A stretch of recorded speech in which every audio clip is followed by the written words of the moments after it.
Assalamualaikum warahmatullahi wabarakatuh. Perkenalkan, nama saya Anida, perwakilan dari tim Genzi Multimedia dan DKV Production. Di sini saya mau mewawancarai Wakil Kepala Sekolah Bidang Kurikulum untuk membahas lebih lanjut mengenai kurikulum yang diterapkan di SMKN 1 Bojonggede ini.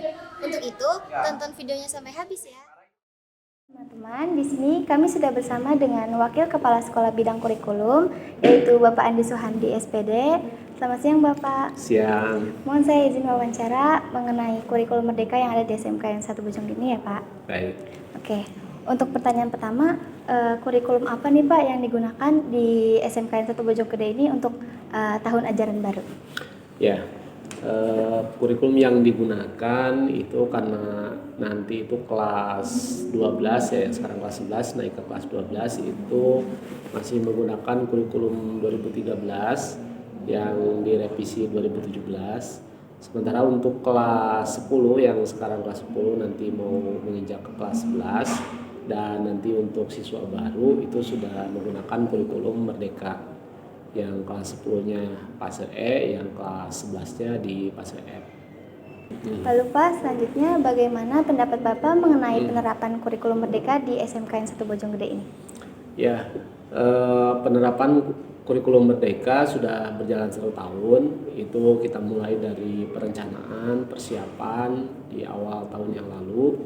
Itu meliputi diklat guru, in-house training, desiminasi, webinar dan sebagainya. Kita dorong guru untuk memahami implementasi kurikulum merdeka. Salah satunya guru-guru di SMA Bojonggede belajar melalui platform Merdeka Mengajar atau PMM yang disediakan oleh Kemendikbud. Nah, di PMM ini banyak sekali hal yang menarik yang yang bisa dipelajari dan kemudian setahun ini diterapkan oleh Bapak Ibu guru di kelas. Salah satunya misalnya contoh pembelajaran berdiferensiasi atau pembelajaran yang membeda-bedakan siswa sesuai dengan potensinya masing-masing.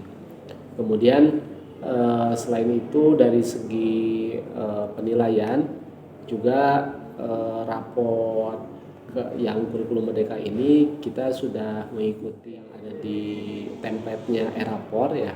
Jadi di pembelajaran kesehariannya pun guru-guru ini lebih menekankan kepada penilaian yang assessment as learning dan assessment for learning. Jadi penilaian yang untuk lebih menekankan untuk belajar begitu ya. Dan sudah tidak ada KKN lagi, kita berpijaknya kepada ketuntasan dari kriteria yang kita letakkan yang berbeda-beda setiap siswa. Nah, itu salah satu penerap implementasi kurikulum merdeka yang sudah berjalan tahun ini. Dan di pembelajaran keseharian juga guru-guru sudah memfokuskan gitu ya pembelajarannya berbasis proyek, sehingga ada salah satu 3 proyek yang kita buat lintas disiplin untuk proyek penguatan profil kerja Pancasila karena SMK jadi P5 BK dan budaya kerja. Ini sudah yang kita implementasikan, ada 3 proyek yang sudah diterapkan dan sudah diikuti oleh para siswa kelas 10 saat ini. Yang pertama di semester 1 itu 1, yaitu temanya gaya hidup berkelanjutan, dan kemudian di semester 2 ini 2 tema, yaitu kepekerjaan dan bangunlah jiwa raganya. Nah, mudah-mudahan dengan sedikit demi sedikit ini menguatkan pemahaman Bapak Ibu guru tentang implementasi kurikulum merdeka, dan juga tahun depan kita bisa lebih menyempurnakannya lagi, sehingga apa yang diharapkan oleh pemerintah, orang tua dan masyarakat pada umumnya, yaitu siswa ini bisa menemukan potensi terbaiknya, itu bisa kita wujudkan dalam pembelajaran di SMK 1 Bojonggede. Jadi kurikulum merdeka ini sepertinya lebih efisien dari kurikulum yang ada sebelumnya, Pak? Ya, lebih sederhana sebenarnya. Dalam kurikulum 13 itu ada kita dalam penilaiannya kita buat dipisahkan dengan 3 ranah ya. ada sikap, keterampilan, dan pengetahuan. Nah, dalam kurikulum Merdeka ini disatukan dalam satu kesatuan yang terintegrasi antara sikap, pengetahuan, keterampilan ini, dan setiap siswa itu berbeda-beda tolak ukurnya gitu ya. Dan alat ukurnya juga berbeda-beda. Misalnya si A nilainya 90, si B nilainya 80, tapi si B ini 80 itu udah usaha maksimal, ya berarti itulah nilai terbaik buat si B. Nah, misalnya si A dapat 90 tapi dia belum maksimal, nah itu berarti si A ini yang perlu kita dorong lagi. Nah, itulah marwah dari kurikulum Merdeka. Oke. Untuk yang terakhir Pak, Iya.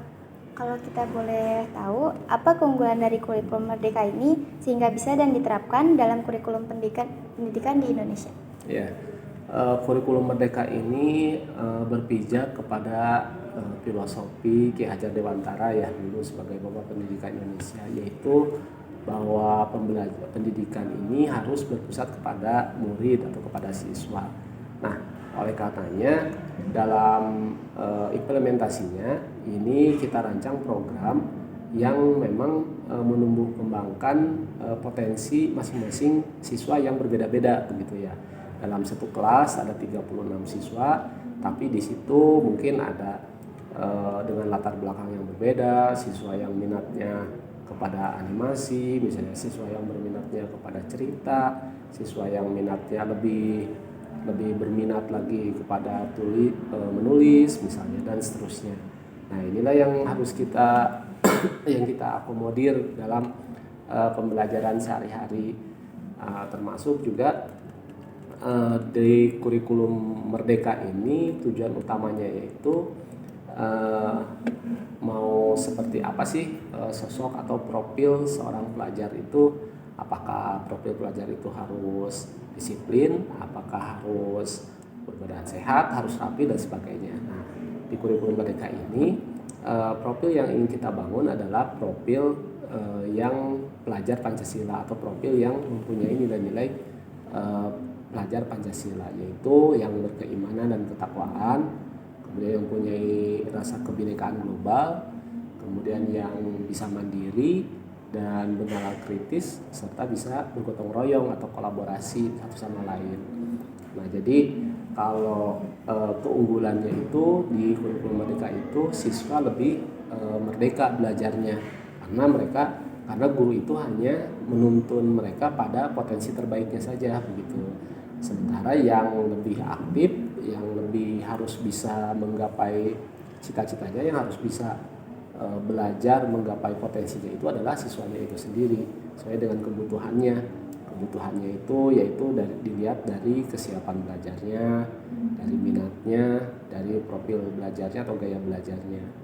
Dan juga di kurikulum Merdeka ini sudah tidak ada kriteria ketuntasan minimum. Jadi kalau dulu kan ada KKM nih harus misalnya 75, siswa harus didorong untuk lebih dari itulah minimal gitu ya, minimal 75. Nah, di kurikulum Merdeka ini tidak ada lagi KKM, tapi adanya kriteria ketuntasan tujuan pembelajaran. Jadi tujuan pembelajaran yang kita rancang ini yang tadi bahwa setiap anak itu berbeda-beda. Nah, jadi patokannya ke situ, ke kriteria itu, gitu.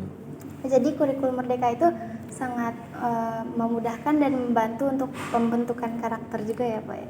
Betul, betul sekali. Ini kan tujuan dari standar kelulusan dari SMK lagi ya. 3 tahun belajar di SMK itu untuk agar bisa apa kompetensinya atau mau jadi apa nanti, itu sudah dicanangkan dalam Permendikbud tentang SKL. Nah, ini ada 3. Yang pertama adalah nanti menjadi anggota masyarakat yang berakhlak mulia. Artinya belajar di SMK itu agar mempunyai karakter yang baik, agar mempunyai nilai-nilai profil pelajar Pancasila tadi, agar nantinya mereka bisa hidup di masyarakat begitu, ya, sesuai dengan perannya sebagai karyawan, perannya sebagai misalnya wirausaha atau perannya sebagai guru misalnya atau kepala sekolah dan sebagainya, tapi mereka bisa hidup di masyarakat. Nah, yang keduanya ini tujuannya itu adalah memberikan keterampilan sesuai dengan kompetensi yang diminatinya. Misalnya belajar masuk jurusan desain komunikasi visual, nah kita kasih keterampilannya, dan nanti setelah 3 tahun belajar mudah-mudahan punya keterampilan itu. Nah, itu yang tujuan kedua. Tujuan ketiganya yaitu supaya dengan keterampilannya itu bisa belajar lagi ke jenjang yang lebih tinggi. Jadi diharapkan nanti setelah lulus SMK ini jangan stuck sampai di situ aja, tapi bisa belajar di perguruan tinggi. Itu banyak cara, misalnya kerja nih, setelah lulus kerja, dan nanti sambil kerja kuliah lagi. Artinya menjadi seorang pembelajar sepanjang hayat lah gitu ya. Jadi jangan hanya belajar tuntas di SMK udah aja tidak mau belajar lagi, tapi harus dengan misalnya sudah bekerja atau misalnya berwirausaha, tapi tetap belajar lagi, melanjutkan lagi ke jenjang yang lebih tinggi. Untuk yang terakhir Pak, apa pesan Bapak untuk calon peserta didik baru nanti? Ya, untuk para siswa kelas 9 yang sudah dinyatakan lulus, yang berminat ke SMK 1 Bojonggede, silakan bergabung di sini, dan mungkin harapannya pastikan terlebih dahulu bahwa minat dan bakat Anda di mana. Di sini ada 5 jurusan, silakan dipelajari dengan baik. Jurusan itu apa, karir nanti kedepannya seperti apa, jangan sampai salah memilih jurusan. Karena kurikulum Merdeka ini erat kaitannya dengan minat dan bakat. Jadi kalau misalnya masuk jurusan kuliner, ya yang modal pertama itu harus minat dulu, baru nanti kalau bakat kan agak sulit ya ketemunya gitulah, kalau kecuali dengan instrumen yang tepat. Nah, itu berarti yang pertama adalah minatnya dulu kemana, baru tentukan pilihan yang matang, diskusikan dengan orang tua secara matang, baru nanti pilih ke sini. Kita mengharapkan putra putri terbaik dari semua sekolah SMP semuanya punya kesempatan yang sama belajar di SMKN 1 Bojonggede, dan semuanya mempunyai kesempatan yang sama untuk sukses nanti setelah lulus dari SMK 1 Bojonggede. Oke, terima kasih Bapak atas penjelasannya. Terima kasih juga sudah meluangkan waktunya. Sudah jelas ya teman-teman. Semoga info yang kami berikan dapat bermanfaat bagi kalian semua. Itu dia video pembahasan kami mengenai kurikulum yang diterapkan di SMKN 1 Bojonggede. Semoga video ini dapat bermanfaat dan menjadikan motivasi untuk kalian semua bergabung dengan SMKN 1 Bojonggede. Sekian dari saya, mohon maaf bila ada salah kata. Wabillahi taufiq wal hidayah. Wassalamualaikum warahmatullahi wabarakatuh.